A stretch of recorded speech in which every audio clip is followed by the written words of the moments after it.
What if I told you that the most iconic fashion statement of the ancient world, the dramatic, black-lined eyes of the Egyptians, wasn't really about fashion at all?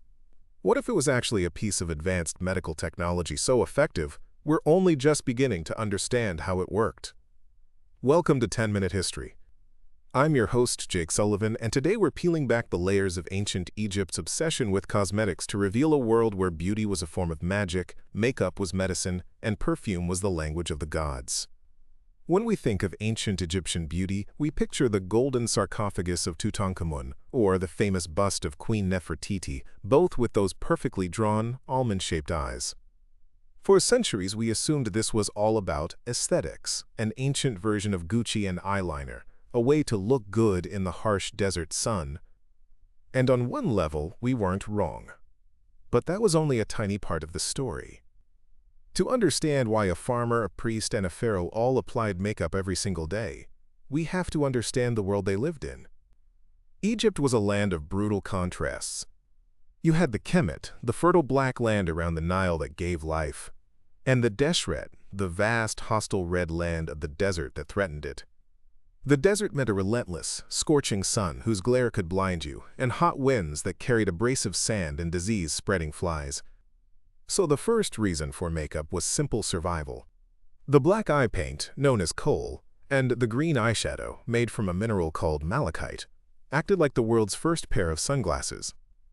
The dark pigment absorbed the intense glare, making it possible to work in the fields or build monuments under the sun. It's the exact same principle behind the black grease modern athletes wear under their eyes.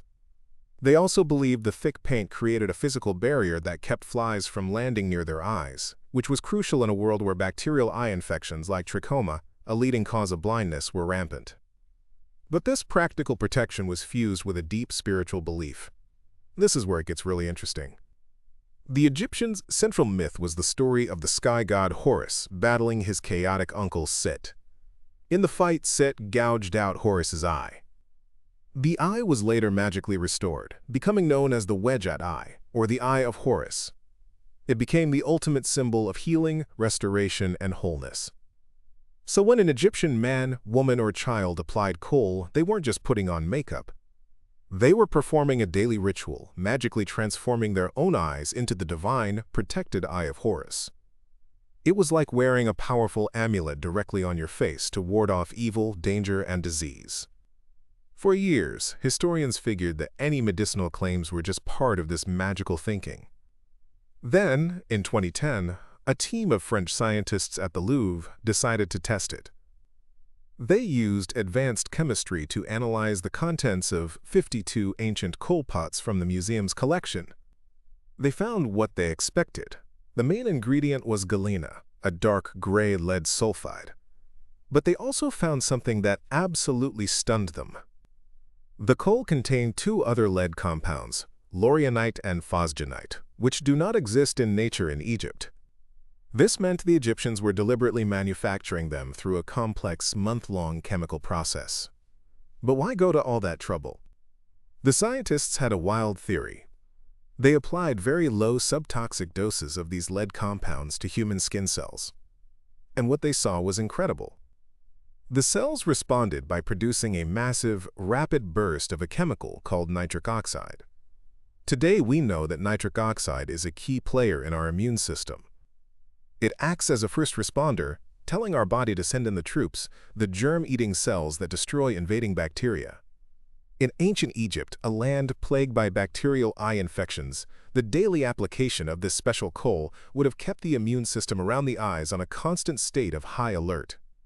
It was a powerful preventative medicine. They may not have known the biochemistry, but through centuries of trial and error, they had figured out that their magical Eye of Horus paint actually, physically, protected them from disease. Their magic was real science. This fusion of the practical and the divine extended to their entire cosmetic arsenal. They used red ochre as a blush and lip stain, not just for a healthy glow, but to invoke the color of life and vitality. And their skincare was second to none. They created complex moisturizers from animal fats and vegetable oils, like moringa and castor oil, to protect their skin from the dry desert air. Medical texts like the Eber's Papyrus written around 1550 BCE, contained dozens of recipes for anti-wrinkle creams, with ingredients like frankincense, honey, and fermented cypress grass. But if makeup was for the body, perfume was for the soul. In Egypt, scent was considered an attribute of the gods. The word for incense, senejer, literally translates to that which makes divine. To be in a fragrant place was to be in the presence of a god. So they spared no expense to acquire the most aromatic substances in the world. The most prized ingredients were frankincense and myrrh, precious resins that only grew in a far-off semi-mythical place they called the Land of Punt, believed to be in modern-day Somalia or Eritrea. The demand was so great that around 1477 BCE, the female pharaoh Hatshepsut launched a massive naval expedition to Punt. Her goal wasn't just to trade for sacks of myrrh. It was to bring back live myrrh trees, roots and all, to be planted in the courtyards of Egypt's temples. It was a monumental effort to bring the very scent of the gods home.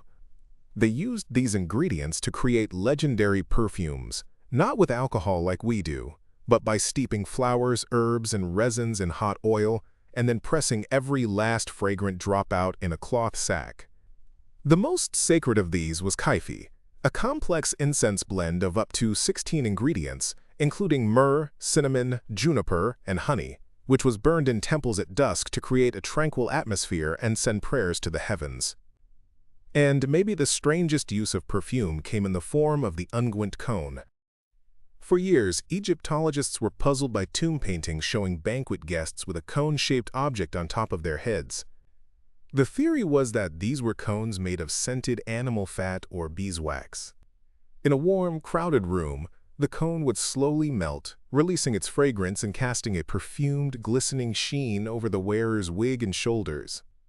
It seemed too bizarre to be true, until 2009, when archaeologists at Amarna found two skeletons buried with the waxy, cone-shaped remains still on their heads.